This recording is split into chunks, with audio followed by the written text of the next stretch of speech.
পদ্মর কাণ্ড দেখে অবাক হলো গীতা। সম্পূর্ণ জানতে ভিডিওটিতে একটি লাইক করে প্রথম থেকেই দেখতে থাকো। গল্পের শুরুতেই দেখা যায় গীতা তো অনেক আগেই বাড়িতে চলে এসেছে। এরপর স্বস্তিকের সাথে কথা বলছিল।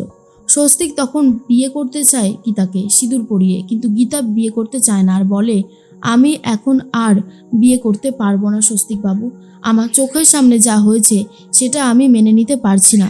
আমার ভীষণ কষ্ট হচ্ছে এটা ভেবে যে শেষ পর্যন্ত অগ্নিজিৎ মুখার্জি এত বড় একটা কলকাঠি নেড়েছে। এটা আমি মেনে নিতে পারছি না। যতক্ষণ না কোর্টে দাঁড়িয়ে আমি অগ্নিজিৎ মুখার্জির কুকীর্তি প্রমাণ করতে পারছি, ততক্ষণ আমি আপনার হাত থেকে কোনোভাবেই সিঁদুর পরব না। আমি এই কথাটা বলে দিচ্ছি। এরপরেই অন্যদিকে তখনই স্বস্তিক বলে, আমার কথাটা একবার শোনো গীতা। কিন্তু গীতা কোনো কথা শুনতে চায় না আর বলে, আমি বললাম তো যে আমি কোনো কথা শুনবো না। আপনি কি বুঝতে পারছেন না আমার কথাটা? এর মধ্যেই জাগৃতি চলে এসেছে আর বলে, আমার সাথে বাড়ি ফিরে চলো। বাকি যেটুকু বিয়ে নিয়মাবলী বাকি আছে ওটা হয়ে যাক। তুমি আমাদের বাড়ির বউ, চলো। কিন্তু গীতা ওই বাড়িতে যেতে চায় না আর বলে, অসম্ভব, আমি ওই বাড়িতে কোনোভাবেই ফেরত যাব না। অগ্নিজিৎ মুখার্জির কুকীর্তি আগে সামনে নিয়ে আসি। অগ্নিজিৎ মুখার্জি একের পর এক কুকীর্তি করে যাবে আর সেটা কেউ ধরবে না, সেটা তো হতে পারে না। অগ্নিজিৎ মুখার্জিকে আমি সবার সামনে, হুজুরের সামনে এক্সপোজ করব। আর তারপরেই আমি স্বস্তিক বাবুর হাত থেকে সিঁদুর পরব। তার আগে কখনোই আমি এই বিয়ে করব না। জাগৃতি বলে, তুমি আবার আবার আমার স্বামীকে অপমান করছো। এই তুমি কি পাচ্ছ গো আমার স্বামীকে অপমান করে? তখন গীতা বলে, আপনার স্বামী তো আর ধোয়া তুলসী পাতা না। সে যথেষ্ট পরিমাণে অন্যায় করেছে, তাই শাস্তি সে পাবেই। এরপর স্বস্তিক আর জাগৃতি গীতাদের বাড়ি থেকে চলে যায় নিজেদের বাড়িতে। এর মধ্যেই কৃপানকে ফোন করছে মেহেক। কৃপান তখন বলে, বলো মেহেক। মেহেক বলে, চুপ করো, আমার নামটা তুমি কোনোভাবেই মুখে আনবে না। তুমি আমাকে যে প্রতিশ্রুতি দিয়েছিলে তাহলে সেগুলো সবই মিথ্যে ছিল, তাই তো? তুমি আমাকে এইভাবে ঠকালে। বলো, তুমি আমাকে হাক করেছিলে, তুমি আমাকে ভালোবাসার কথা বলেছিলে, এগুলো সবটাই তাহলে ভুলভাল ছিল, মিথ্যে কথা ছিল। আমি তাহলে তোমার কপ্পর থেকে বেঁচে গেলাম? বলো, তুমি যেটা করলে সেটা ঠিক হলো না, সেটা একদমই ঠিক হলো না। তুমি আমাকে এইভাবে অপমান করে ঠিক করলে না। আর তখন কৃপান বলে, আমি এরকমটা করতে চাইনি, ভুল, একটা ভুল আমার জীবনটাকে অন্য রকমের পথে নিয়ে গেল। একটা ভুল করেছিলাম, সেই ভুলের মাসুল দিতে গিয়ে আরও কিছু ভুল করে ফেলেছি। তুমি আমায় ক্ষমা করে দাও মেহেক, আমি তোমাকে ভীষণ ভালোবাসি। শুধুমাত্র আমি নিজেকে বাঁচানোর জন্য এই কাজটা করেছি, বিশ্বাস করো।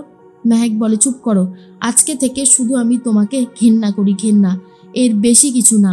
আর আমার ড্যাডও আমার সাথে খারাপ কাজ করেছে, তাই আমি আমার ড্যাডকে কখনোই ক্ষমা করতে পারবো না। এই কথাটা কান খুলে শুনে রাখুন। কৃপান বলে, শোনো আমার কথাটা। কিন্তু তার আগে মেহেক ফোনটা কেটে দেয়। কৃপান তো রীতিমতো হাসতে থাকে আর বলে, ফোন তোমাকে করবে না, ঘৃণা আমাকে করবে, কিন্তু আমার নামটা তো তুমি মাথায় রাখবে। আমি জানি তুমি আমাকে ভালোবাসো আর খুব গভীরভাবেই ভালোবাসো, সেটা আমি খুব ভালো মতন জানি। তবে চিন্তা করো না, একদিন সব ঠিক হয়ে যাবে। এর মধ্যে গীতা নিজের গয়নাগুলো খুলতে শুরু করে। আর তখনই চলে এসেছে গীতার মা আর বলে, কি করলি তুই এটা? কেন করলি? তুই কি নিজের কথা কখনো ভাববি না? বল না, তুই নিজের কথা কখনো ভাববি না? কেন করছিস এই অন্যায়গুলো? গীতা বলে, আমি অন্যায় করেছি? আর তুমি অন্যায় করাটা দেখলে না? অগ্নিজিৎ মুখার্জি কি অন্যায় করেছে? পদ্মকে জোর করে ওই কৃপানের সাথে বিয়ে দিয়ে দিয়েছে, যাতে এই কেসটা উনি জিতে চায়। আমি ওই অগ্নিজিৎ মুখার্জিকে ছাড়বো না, কোনোভাবেই না। আর গীতার মা তখন বলে, তাহলে তোর কি হবে? তুই কি নিজের কথা কখনো ভাববি না? আর গীতা বলে, ভাববো, অবশ্যই ভাববো। আগে অগ্নিজিৎ মুখার্জিকে শাস্তি দেওয়ার ব্যবস্থাটা করি, তারপর এসব নিয়ে ভাবনা চিন্তা হবে। অবশ্য আমি এখন এসব নিয়ে ভাবছি না। মা, আমাকে আমার লড়াইয়ের পথে যেতে দাও, আমাকে বাধা দিও না। আর এই গয়নাগুলো রাখো, এটা তুমি অগ্নিজিৎ মুখার্জির বাড়িতে গিয়ে দিয়ে আসবে। আর তখন গীতার মা বলে, আমি পারবো না। আমাকে কেন বলছিস? আমি এসব করতে পারবো না, কখনো না। তুই যা, তুই এসব কর।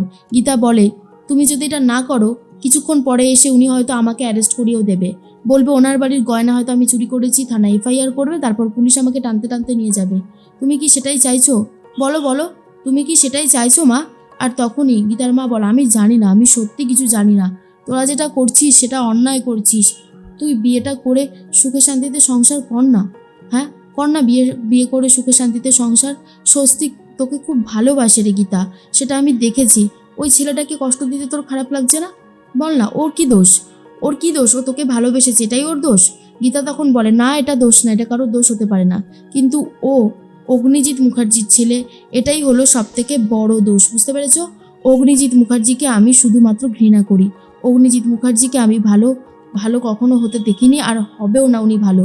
অগ্নিজিৎ মুখার্জি এমন একজন মানুষ যে সব সময় অনেক ভালো মানুষকে বিপদে ফেলে দিয়েছে, আমি তাকে কখনো ক্ষমা করব না। এদিকে পদ্ম আর কৃপান চলে এসেছে কিরণকান্তির বাড়িতে। তখনই কৃপানের মা বরণডালা নিয়ে দাঁড়িয়ে আছে পদ্মকে বরণ করবে বলে, আর তারপরেই সমস্ত লোকজনও রয়েছে। এরপর পদ্মকে বরণ করছে আর দুধে আলতায় পা দিয়ে পদ্ম ভেতরে আসে। তার উপরেই কিরণকান্তি পথ আটকে দেয় আর বলে, এটা কার বাড়ি বলো তো? স্বয়ং কিরণকান্তি ব্যানার্জির, যেই বাড়ির চাকরানি হওয়ারও তোমার যোগ্যতা নেই, আর তুমি কিনা সেই বাড়ির বউ। বাহ, ভাবতেই তো আমার অবাক লাগছে। সত্যি পরিস্থিতি কতটা বদলে যায়, তাই না? সেটা তোমাকে না দেখলে বোঝাই যেত না। আর তখন পদ্ম চুপচাপ রয়েছে। এর মধ্যেই তখন কাব্য বলে, তোমার কপালটা সত্যি অনেক ভালো, সেটা তো অস্বীকার করবার জো নেই, কিন্তু তোমাকে আরও অনেক কাজ করতে হবে। সবে তো তুমি এই বাড়িতে এসেছো, একের পর এক কাজ তোমাকে এবারে করতে হবে। ভজন চলে এসেছে আর বলে, শোন পদ্ম, এই পেপারটাতে ভালো করে সই দিয়ে দে। ও, তুই তো আবার সই করতে জানিস না, তাহলে টিপছাপটা দিয়ে দে আর কৃপানকে এই কেসটা থেকে মুক্ত হতে দে, বুঝেছিস? আর আমার স্যার জিতে যাবে এই কেসটাতে, থেকে ভালো আর কী বা হতে পারে? অনেক ঝুলিয়েছিস তুই আমার স্যারকে অনেক কষ্ট দিয়েছিস তুই। ওনার তো রীতিমতো অবস্থা খারাপ হয়ে গেছিল রে ওই গীতা এলএলবির জন্য। তুই এবারে আমার স্যারকে মুক্তি দে। নে, এটাতে টিপছাপ দিয়ে যা, গিয়ে আমার জন্য চা করে নিয়ে আয়, শরবত বানিয়ে নিয়ে আয়। অবশ্য তুই তো এই বাড়ির বউ, কিন্তু তাতে কি হয়েছে? কাজ করার অভ্যাসটা তো আর ভুলিস নি। অপমান তো করেই যাচ্ছে সবাই মিলে পদ্মকে, কিন্তু পদ্ম একটা কথাও বলছে না, পুরো চুপ করে রয়েছে।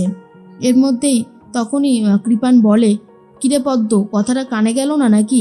ভজন বলে, আরে যাবে যাবে, কথা কানে যাবে না মানে? শেষ হাসিটা তো হাসলো আমার স্যার আর কৃপান ব্যানার্জি। এদিকে গীতা মনে মনে ভাবে, পদ্মর সাথে ওরা কোনো অত্যাচার করছে না তো ওই বাড়িতে?